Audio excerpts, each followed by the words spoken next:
Yeah, so another point, when I practice, it's not correct, I know it's the wrong thing to do, but I roll my sleeves up.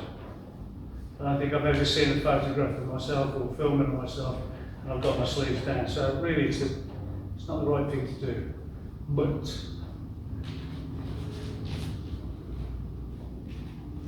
when here I can feel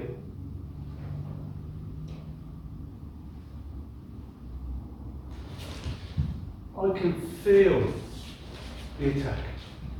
I can feel him moving. I don't have to see it. I can feel it. So that, with your sight and with the feel, I can sense his movement. Right? So it shouldn't just be sight, and it shouldn't be a pattern of time.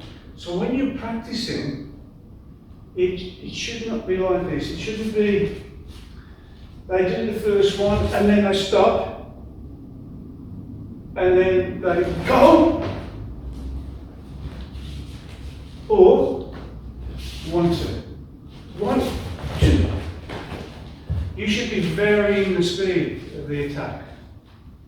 So the first one you can see, reasonably easy to see.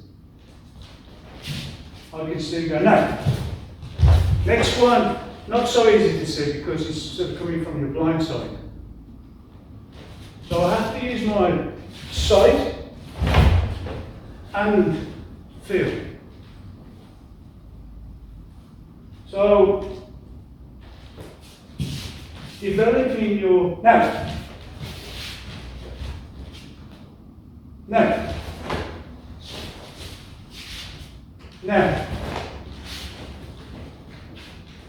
Get them to attack. Just watch their body move. As soon as you see them move, say now. Then it highlights that you've actually can react as early as possible. Yeah. When you come to do your sparring, your fighting, competition fighting. Yeah. You can see the movement. When the movement's in earnest. Yeah, because now a lot of the international, it's not like the good old bad old days when we used to just stand there and, yeah, nowadays it's more of an athletic type of international sparring. Maybe it's to hide this, I don't know, just gives me a bit of a headache trying to watch them. But try and detect what's fake and what is the attack in earnest. So this is an early development where you can heighten those skills. So Sensei mentioned about feeling the Uke's attack through the skin. He has his sleeves rolled up. This skin sensitivity is called proprioception, and it's 5 to 10 times faster reaction to the brain than visual. So if you're just relying on the eyes to see the attack, then that's going to be 5 to 10 times slower than if you can feel the movement through the skin.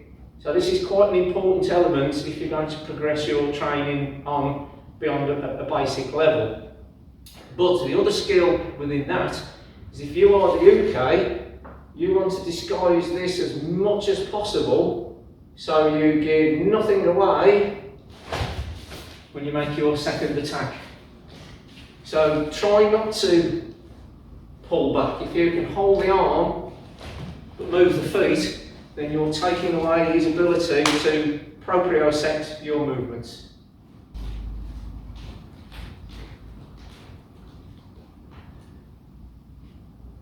You can always add in trying to cheat distance by leaving your body where it is, but by bending your knees and dropping your body weight. So hopefully Kerry hasn't detected that actually I'm here, not still over there. So when you come to do your first technique or your second one, yeah,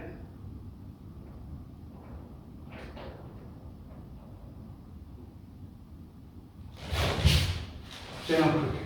And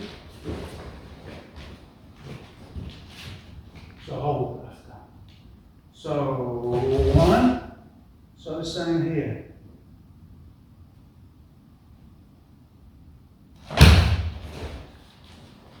Turn. So very similar to when you do your Junzuki and Sonobe. Yeah. A lot of people 1, 2, and they do Sonobe. Really, and this reflects it, you should be dropping your hip to use your Gakuzuki. When you run out of hip movement, that's the time to let your front foot go, to get the rest of your hip movement in. But you don't need it right at the beginning.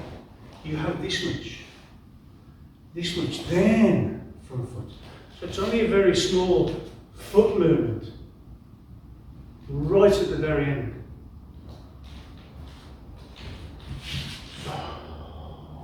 One,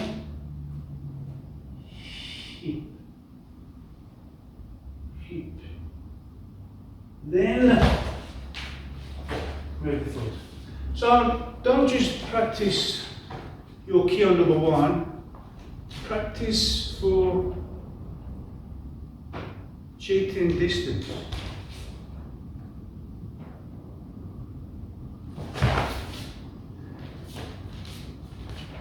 Okay, timing.